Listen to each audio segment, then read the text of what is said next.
Bonjour et bienvenue dans cette nouvelle vidéo, mais si c'est possible, on reste toujours dans la fonction recherche X et l'argument mode de correspondance, il nous en reste un à voir, c'est le caractère générique. C'est parti!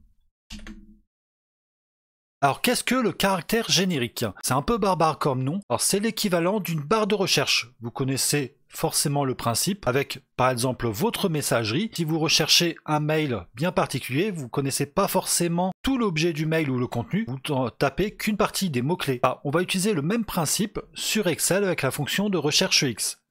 Tout d'abord, je vais vous montrer une chose très importante à connaître avant d'utiliser la fonction de recherche X, c'est les opérateurs de recherche Joker. Alors qu'est-ce que les opérateurs de recherche Joker? Quand vous tapez une partie du nom, Excel, lui, va chercher uniquement cette partie dans votre base de données. Mais le problème, c'est que c'est incomplet. Donc il faut lui dire qu'il y a peut-être des caractères avant ou des caractères après ce que vous avez saisi. Alors, en fait, on va utiliser des opérateurs. Alors, il y en a une bonne dizaine, mais sur Excel, les principaux, c'est le point d'interrogation et l'astérix. Alors il y a une différence entre les deux. En fait, le point d'interrogation va représenter un caractère. Donc par exemple, on a un point d'interrogation avec oudre, donc ça prendra toutes les cellules qui auront oudre et une lettre juste avant. Donc le mot coudre, le mot moudre et le mot poudre. A l'inverse, l'astérix, lui, il fonctionne peu importe le nombre de caractères. Donc dans l'exemple, vous voyez qu'il y a QU astérix, donc il va prendre toutes les cellules qui contiennent QU et plusieurs caractères, ou même aucun. Donc par exemple, il y a question, qui et quoi. C'est pour ça que c'est plus pratique d'utiliser l'astérix parce qu'on ne connaît pas forcément le nombre de caractères avant ou après ce que vous aurez pu saisir dans votre champ de recherche. Donc c'est ce qu'on va utiliser. Tout d'abord, on va faire juste quelques exemples pour être certain que vous avez compris le principe. Vous voyez que j'ai 4 exemples avec astérix AT. Donc comme résultat, on peut très bien avoir chat, ma ou audimat. Alors c'est vrai que je prends que des mots, j'aurais très bien pu faire le contenu d'une cellule ou je recherche l'audimat. C'est toute une phrase, c'est le contenu d'une cellule, donc il va récupérer toutes les cellules qui finissent par AT, peu importe les caractères qu'il y a avant.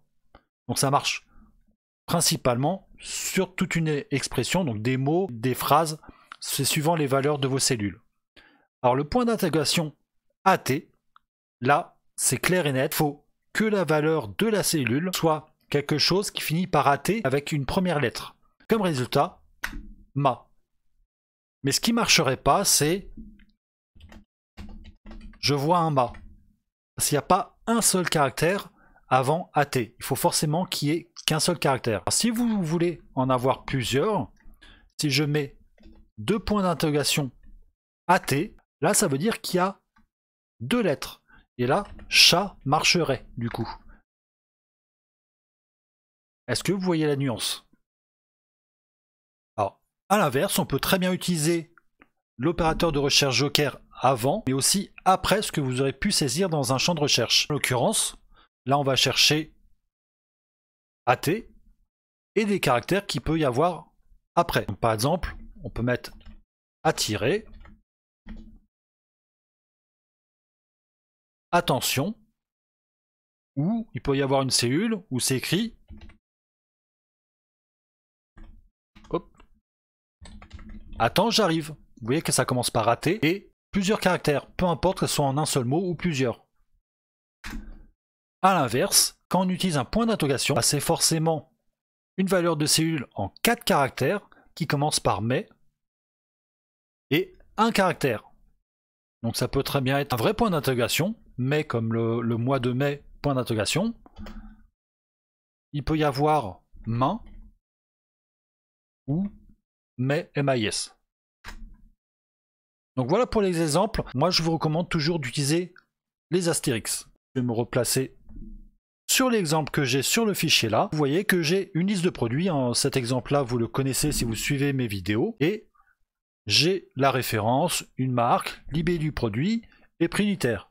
Et à côté j'ai créé une barre de recherche avec un champ où je vais saisir une partie de ce que je veux. Recherche X pour trouver le résultat.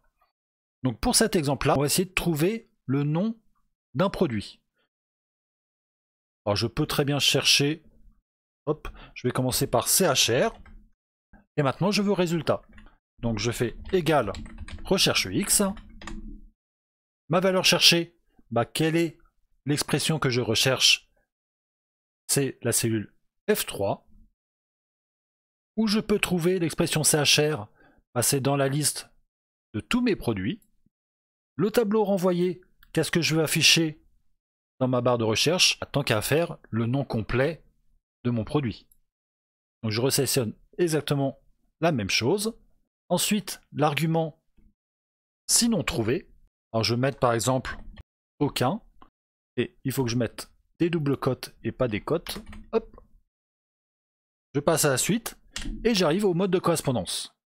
Et vous voyez que caractère générique, ça correspond à 2.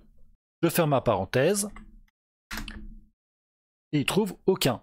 Alors pourquoi il trouve aucun?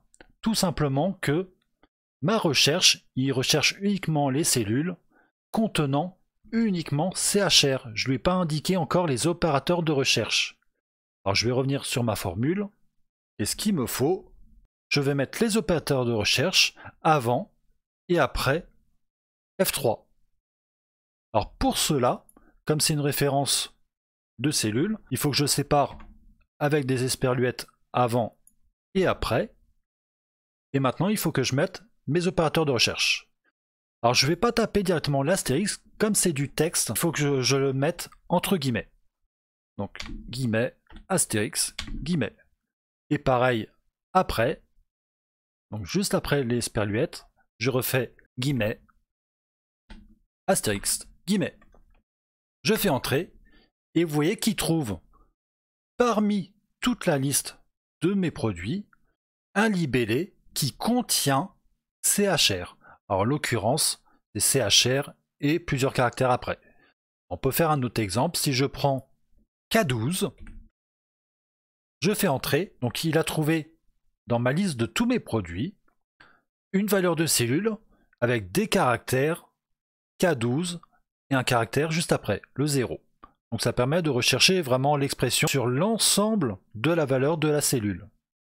Alors le problème, quand on utilise recherche X, je vais vous montrer par l'exemple, c'est même encore mieux. Si je tape CLA, il va chercher parmi tous les noms de produits l'expression CLA. Le problème, c'est que j'ai bien un résultat clavier K120, mais ce n'est pas le seul. Si je descends un peu, et que j'ai clavier G213, clavier K55. Avec la fonction recherche X, il va afficher uniquement le premier résultat dans l'ordre de ma saisie. Donc le premier qui va apparaître, c'est clavier K120. Donc pour une vraie barre de recherche, la fonction recherche X avec le mode de correspondance caractère générique n'est pas optimum. Si vous voulez vraiment une barre de recherche, là, il va falloir faire différemment. Alors, je vous invite à poster un commentaire si vraiment vous êtes intéressé par créer une barre de recherche sur Excel. S'il y a assez de commentaires à ce sujet, je ferai une vidéo bien spécifique là-dessus. Donc nous en avons fini avec l'argument mode de correspondance de la fonction recherche X. On va attaquer pour les prochaines vidéos l'argument mode recherche. Je vous dis à très bientôt. Salut!